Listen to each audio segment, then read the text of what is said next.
Hello everybody! Welcome to this other project of mine, More Chainsaws Needed, where, because I love horror and thrillers and suspense, I am going to talk, rant, rave, review, and recommend horror stories for you guys as I draw.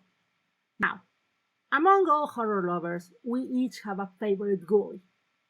Some people love vampires, others love werewolves, some others love that monster that comes out of space, and of course, there's always your person who loves demons. My personal favorite happened to be the undead, zombies. And yes, I know that right now we're in a bit of a zombie overload, and it's high time for the horror cycle to move to the next goal as their big thing. Personally, I think it's the turn of the furry big logs that are the wolves, but that's a story for a different time. Here and there are still some zombie movies that can bring something new to the table. Hashtag Alive, or hashtag Saraitda, if you want me to butcher Korean, is one of those. Directed by Cho Il-jung, it's a very rare treat, as while we shouldn't be surprised that South Korea could bring new life to old undead, not after Train to Busan, which took us into an amazing ride, it's not a 100% Korean concept, because it was born out of a script by the American Matt Naylor that was later retooled by Naylor himself and Il-jung for the Korean public. Spoiler alert, I will be dissecting the movie as well as the American version alone, which is made of the same original script without actually being a remake. It's complicated, you will see. So if you haven't seen any of them and you are interested, this is your chance to go and do so. Then after, please come back. So, what is hashtag Alive about?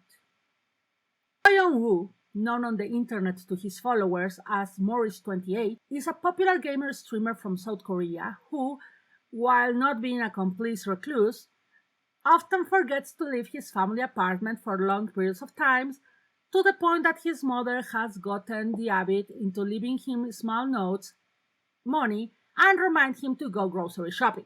On this particular day, when his family is out and Jong-woo is starting a raid with his team, the unthinkable happens. Not the unthinkable if you see the poster. You know, the zombie apocalypse breaks out, and thus Jong-woo is forced to remain barricaded indoors, worrying about his family, with only a very unstable internet connection as his window to the outside world. The premise alone caught me because here we had a zombie apocalypse survivor who didn't leave their already existing shelter just to try and survive in an undead-filled world.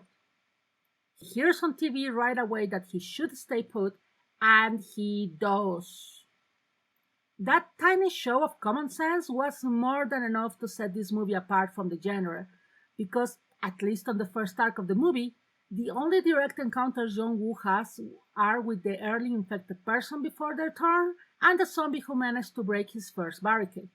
Other than that, everything we see is what he witnessed through his window. That after day 10 gets completely covered up as he realizes that the zombies are smart enough to recognize that an open window often means food. Because these zombies are not completely mindless. They still can't remember actions they used to do in life, like climb stairs and open doors.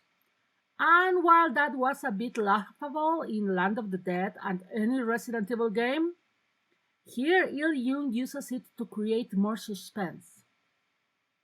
Not all zombies remember everything, and the degradation of their brains make it possible to make them lose focus.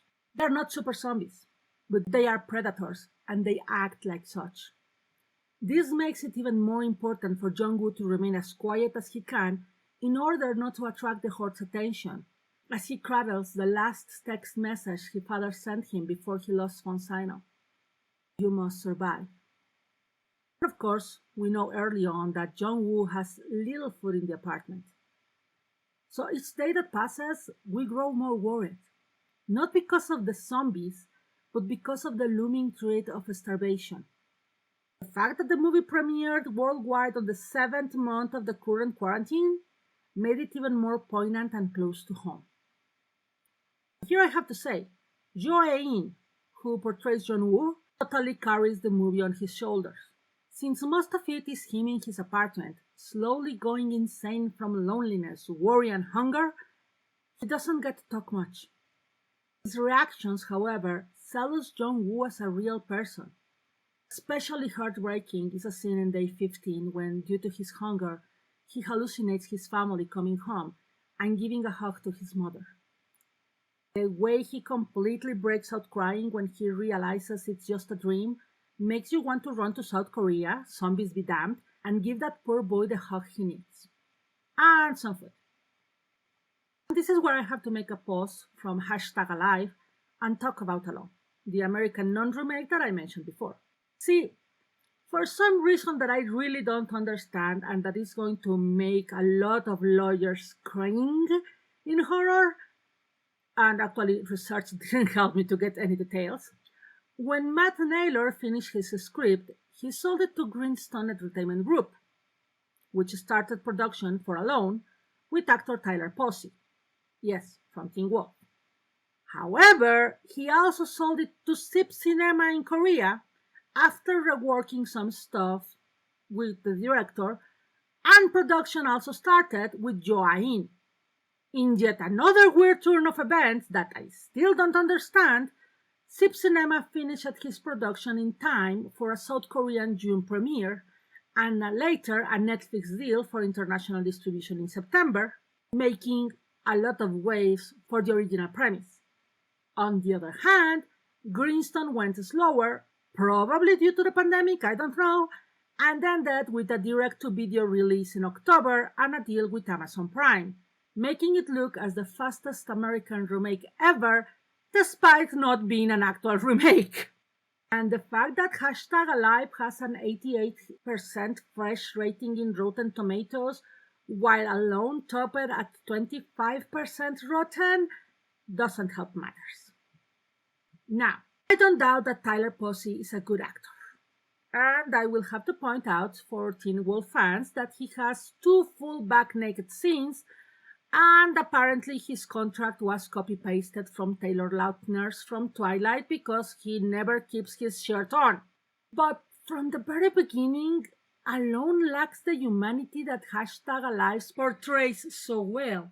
Instead of a gamer who looks far younger than he's 26 years old and lives with his parents, Aiden, the Jong-woo equivalent, is an adult living in his own apartment. In fact, we first really see him as a one-night stand abandoned him right before the chaos begins. By the way, that must have been the worst choice that poor girl made. And the chaos looks, for some reason, both bigger and smaller than in #alive. What do I mean? The first zombie attack Jung-woo sees is a schoolgirl who looks lost in the crowd. Her mom hugs her, and then the little girl turns and attacks her mother, and that makes it very personal and shocking. In contrast, the first one Aiden sees is a young girl rammed by an unnamed zombie in a much smaller space. It's a tiny change, but it's enough to make it feel different. From then on, both movies go pretty much the same. Aiden vlogs, although his vlogs are both more amateurish and longer than Jong-woo's, since Aiden was not a streamer before the pandemic. But again, the claustrophobia is not quite the same, as we see that Aiden's apartment is quite big. Yes, he tries to remain in a smaller space within it, but we know he has choices. His first encounter with the Screamer, the name for the zombies in Alone, it's also less scary, since unlike Jong-woo's neighbor, Aiden's neighbor agrees to leave the second his symptoms start to show. So Aiden doesn't have to face a real danger until much, much later. The fact that Aiden's neighbor is a black man breaking into a white man's apartment is questionable, but again, I digress. The thing is, when you watch both #alive and then Alone back to back, as I did again in order to prepare for this video, you can see exactly not only where Il Hung helped Matt Naylor not to make the script my Korean, but to tighten it. Yes, there are things that are more for an American audience. Alone goes more for the action shots whenever it's possible, and the choice to make the zombies repeat their last words constantly, which is why they are called screamers, those make them quite unsettling. But Alone feels more like a rehearsal than a finished product compared to #Alive. There is even less emphasis on the urgency of Aiden's situation regarding food, even as he managed to get to day 42 before the situation drives him to an attempted self-game over, while Jong-woo only lasted until day 25. The trigger for both attempts is the same, a last audio message from their respective fathers where, unfortunately, they also get to hear their families slaughtered by the infected. But again, the American versions choose to leave one member of the family alive. Aiden's sisters may be a survivor since she wasn't with her parents, and that makes the last message a bit less dramatic.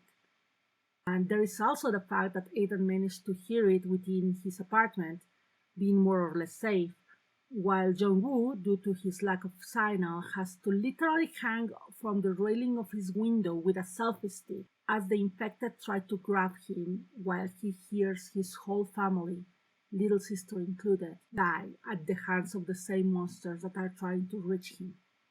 It is the scene of the poster, and even without context, it's haunting. And then there's the biggest difference between the two movies. Bin, portrayed by Park Shin-hye in #Alive, and Eva, Summer Spiro, in Alone. Eva is, to be completely honest, the most traditional romantic interest ever. She lives in an apartment that looks, for the very little that we see, untouched by the apocalypse, is an artist because we see her drawing, and literally seems to be completely ignorant of the danger she's seen at first. She saves Aiden by the mere fact that she was there and he happened to see her right as he was about to die and decided to survive just to meet a nice girl. He is literally trying to impress and romance her from the moment he sees her before even knowing her, and is quite proactive in how to do so.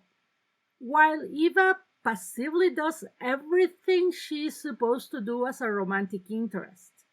Wait for Aiden to make the choices and to be rescued. She only does a couple of things on her own, and to be honest, the most active thing she does is peep on him when he showers naked in the rain.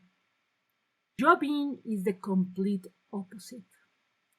She actively saves Jong-woo by using a laser pointer to call his attention, calls him a moron by pointing at signs on his wall, and pretty much takes control of their conversations from that moment on.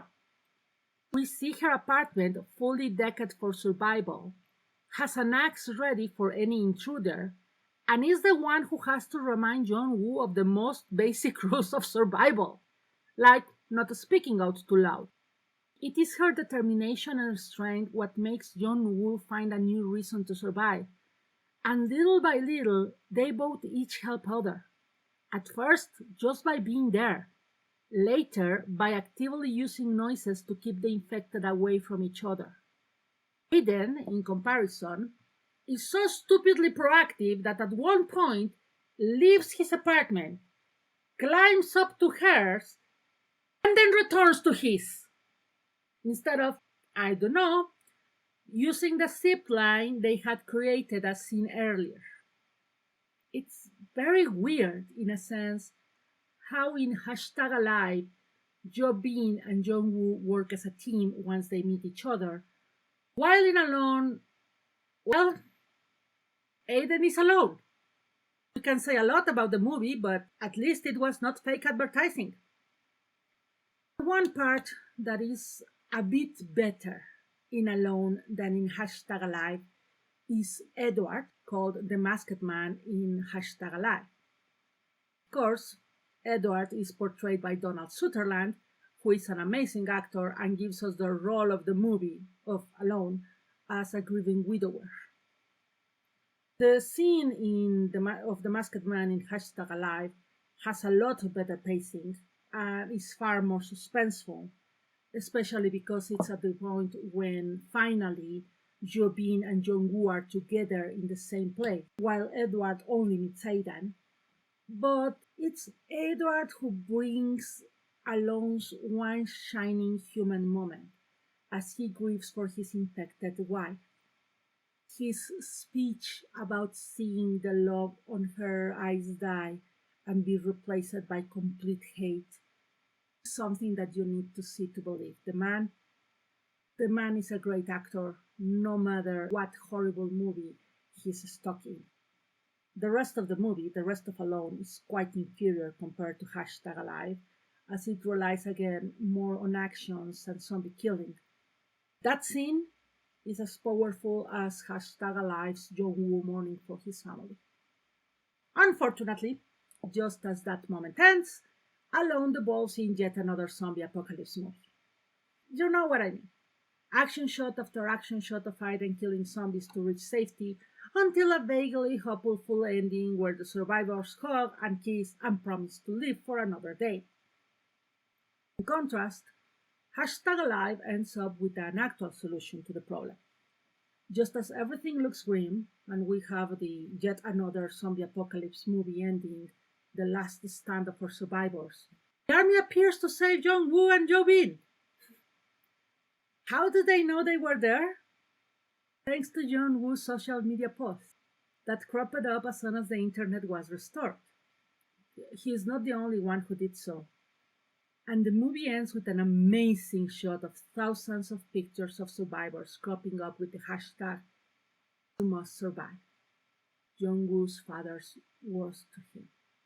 Then the words slowly change to the hashtag "Alive." The American movie ends up with the individuality of Aiden being shared, with no real happy ending, and the idea that Aiden and Eva must not rely on anything except the possibility of the infected starving to death so they can look for the possibly alive Aiden's sister. A vaguely hopeful ending, but not really. The Korean movie, on the other hand, ends up with the sense that a bigger story happened, that authorities are to be trusted, and that social media is a great tool when used correctly. Ironically, despite it being the biggest selling point of #Alive, in Alone, Aiden's blogs never come into the plot at all. It's just something he starts doing not to lose his mind, and they are completely forgotten once he meets Eva. There are a lot of things to say about that particular difference, right? Yet, I am not sure it's really that cultural, since I am not Korean, and I still find the Korean ending and pacing a lot better. Not just because it gives us a clear ending to Jung Woo and Jo Bin's story, but also because it feels more real. Yes, zombie apocalypse stories are all about the survivor's desire to live. There is also such thing as survivor's fatigue, you know? So really, watch #Alive. I mean, even if I spoiled you most of the big beats of the plot and the ending, you still need to see it to believe it.